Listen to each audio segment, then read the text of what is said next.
presentato nel corso di una conferenza stampa dal sindaco Sabrina Lattuca. Il programma appuntamenti ed eventi culturali, musicali, di teatro, tradizioni popolari, concerti e spettacoli che si svolgeranno al Teatro Costa Bianca e Piazza Umberto I e coinvolgeranno residenti, turisti ed un vasto pubblico dei comuni limitrofi. Il programma è stato illustrato alla presenza della giunta comunale e dei responsabili aree tematiche nominati dallo stesso primo cittadino. Luciano Carrubba, Cultura, Marco Gallo, direttore Teatro Costa Bianca, Saldi Betta, Moda e Promozione Territorio, e Pietro Caruana, imprenditore e coordinatore eventi in collaborazione con il Comune. Il Comune di Realmonte dichiara il sindaco Sabrina Lattuca e sta continuando a promuovere il territorio, mediante una visione di futuro che passa attraverso la naturale vocazione turistica del territorio e la bellezza. Anche quest'anno presentiamo un cartellone ricco, composito, con tante attività diverse. Quest'anno, in virtù del regolamento del Teatro Costa Bianca, abbiamo nominato responsabili d'area, alcuni sono in continuità,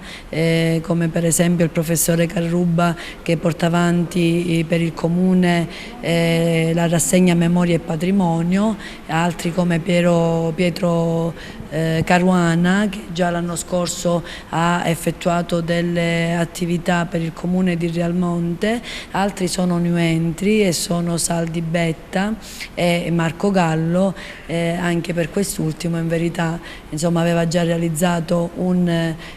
video, il primo che ho commissionato come assessore per la promozione del territorio.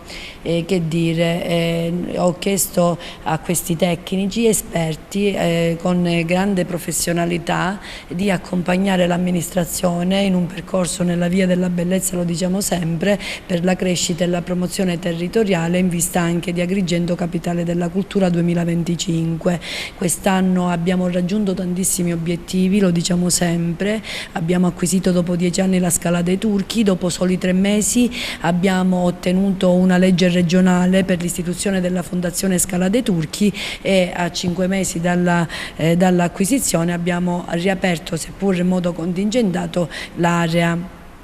fruibile della Scala dei Turchi, ma che consente attraverso un camminamento, un accesso sulla Marna. Io sono sempre più soddisfatta perché ho deciso di non dare delega al turismo, anche per consentire un grande lavoro di squadra, quindi tutti gli assessori, il presidente, il vicepresidente che ringrazio, Pasquale Valenti, che si è adoperato moltissimo per la buona riuscita di questa stagione, e tutti gli assessori e i consiglieri.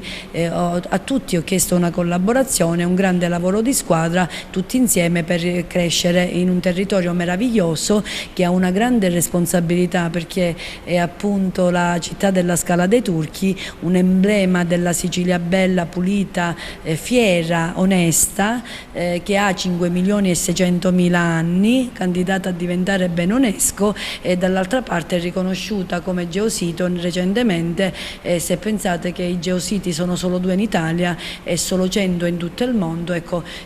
capirete l'importanza di questo riconoscimento. Recentemente abbiamo ottenuto anche il premio Buttitta per il testo di Tamburello sull'Aia, che ancora una volta racconta della nostra identità. Anche Saldi Betta si occuperà di tutta la parte multimediale e la parte turistica, fashion, moda e quant'altro, che è di tutta l'area della Scala dei Turchi e della Costa Bianca, insieme appunto a Marco Gallo, che ne è il direttore artistico del teatro, insieme ai 2 pilastri ancora, che sono appunto Carrubba e Pietro Caruana, che chiudono il cerchio e hanno portato e partorito questo meraviglioso calendario.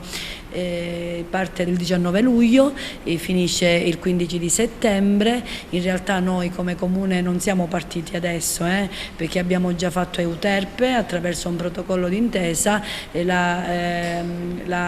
città della musica con la Proloco e tante altre manifestazioni, quindi noi già facciamo estate da aprile-maggio, ma continueremo con un cartellone appunto composito fino a settembre. L'obiettivo è la destagionalizzazione, portare sempre più gente al teatro a Real Monte in piazza. Ci tengo a precisare che quest'anno tutte le attività sono finanziate con finanziamenti esterni, non abbiamo attinto risorse dal bilancio comunale per quanto riguarda le attività artistiche, sportive, teatrali e quant'altro.